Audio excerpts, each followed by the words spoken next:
Eu preciso de um milagre, necessito de um milagre. Eu não saio daqui enquanto eu não ver um milagre. Graça e paz do Senhor Jesus a todos, bem-vindos novamente ao canal Palavra de Deus Diária. Meu nome é Roselena Patelli. Nós estamos aqui gravando um capítulo por dia para que nós possamos compreender, aprender com todas essas histórias que a Bíblia deixou registrada. Se a Bíblia deixou registrada, é porque elas são importantes e todas têm que ser olhadas com muita atenção. Não esquece de deixar seu like, fazer um comentário e, se possível, compartilhar com mais pessoas o nosso canal, caso você tenha interesse em aprender toda essa palavra. O capítulo 31 vai falar de uma guerra muito sangrenta contra os midianitas. Esse capítulo dá início a essa sangrenta batalha. Todas elas tiveram que ser travadas na posse da terra prometida. Você também está em direção à terra prometida? Você está tentando também entrar na terra prometida? Saiba que você também enfrentará batalhas. Amém? A guerra contra os midianitas foi necessária, porque eles eram a causa da prevaricação, das moléstias e da infecção para o povo de Deus. Está no versículo 16 desse capítulo. Além disso, os midianitas tinham se unido aos moabitas para amaldiçoar Israel por meio de Balaão, como nós já vimos nos capítulos anteriores. Os midianitas eram um povo nômade, descendentes de Abrão, com a sua primeira mulher, a Quetura. A terra deles ficava ao sul de Canaã. Quando os israelitas chegaram perto de Canaã, um grupo deles já estava lá. Quando Moisés fugiu do Egito, lá no Êxodo capítulo 2, ele buscou refúgio na terra de Midian. Sua mulher e seu sogro eram midianitas. Mas, apesar dessa aliança entre israelitas e midianitas, eles sempre foram grandes inimigos.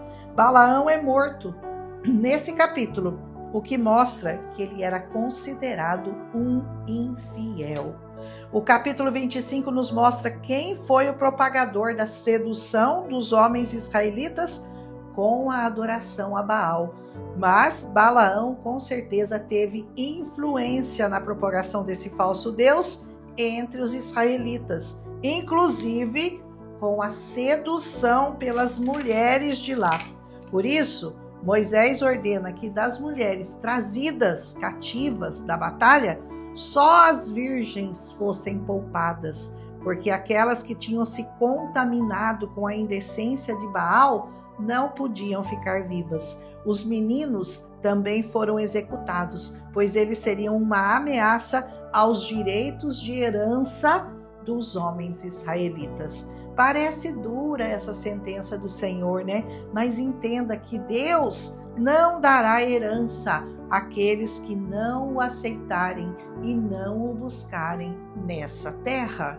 Tudo aqui tem um sentido espiritual. As nossas batalhas hoje também são travadas contra principados, potestades, mas nenhum pecado, por pequeno que seja ou que possa nos seduzir, deve permanecer nos nossos corações. Do menor ao maior, eles têm que ser exterminados. Temos que tratar com os nossos pecados de uma maneira séria, de uma maneira definitiva, eliminando-os da nossa vida. Quando foram entrar na terra prometida, foi a sua atitude de indiferença às leis e ao pecado que levou aquele povo à ruína.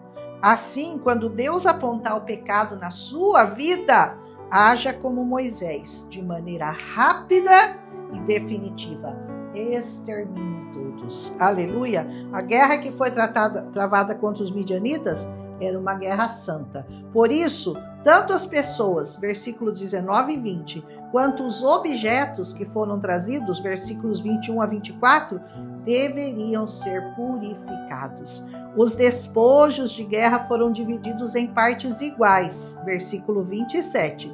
Isso quer dizer que não importa qual seja ou qual tenha sido a sua participação nas batalhas do Senhor pela causa dele, o prêmio é dividido igualmente, do maior ao menor. todos recebem a mesma parte, a mesma porção, que no caso é a salvação, que é diferente de galardão.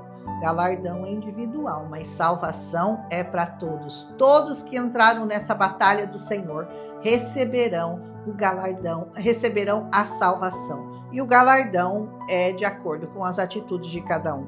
Outra coisa que esse capítulo mostra é que nenhum israelita morreu. Veja que coisa, versículo 49. Nenhum israelita morreu. A palavra diz assim: nenhum fez falta dentre eles e nós. Isso mostra que quando a causa é do Senhor, ninguém morre. Aleluia! Tanto que antes deles iniciarem a batalha, Deus diz para que Finéias, o filho do sacerdote Eleazar, levasse consigo os objetos do santuário e as cornetas para o toque de guerra. Versículo 6. Depois de vencida a batalha, tudo foi purificado, até as roupas. Versículo 20. O que isso significa para nós hoje? Significa que a santificação exige separação. Se você aceita Cristo, não dá para você viver como antes, não dá para você ter os mesmos hábitos, não dá para você viver nos mesmos lugares, não dá para você usar as mesmas roupas que você usava antes de conhecer ao Senhor. Então, tudo que pode nos contaminar ou nos tornar impuros na presença do Senhor tem que ser lavado, remido no sangue do Cordeiro. Estamos sempre cercados por midianitas, viu? Que eles querem nos fazer voltar aos nossos deuses de barro, de pedra, ou a nossa prostituição, ou a nossa bebedice, ou aos nossos vícios do passado.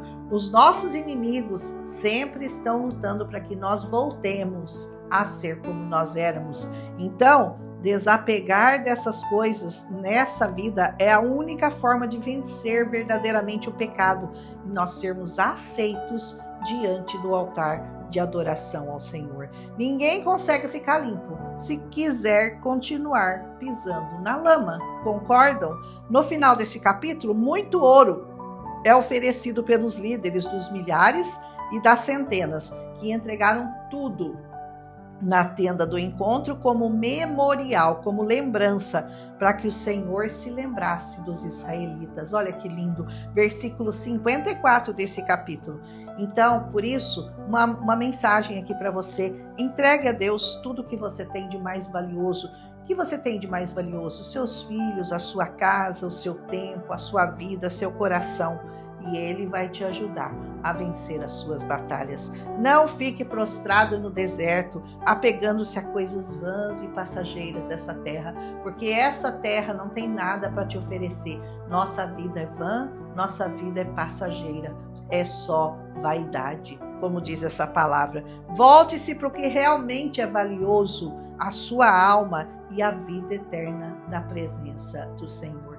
É isso que nós temos pregado em todos esses capítulos, que a coisa que realmente importa, aquilo que realmente importa é a nossa alma e a nossa vida eterna junto ao Senhor Jesus. Que a face do Senhor resplandeça na sua vida, sobre a sua, e que Ele te dê a vitória e a paz. Vamos aprender que continuar em luta, porque os midianitas representam nada mais, nada menos do que os inimigos de Deus nessa terra. E a terra de Canaã representa a terra, a Nova Jerusalém, que nós queremos entrar para vivermos eternamente com o Senhor.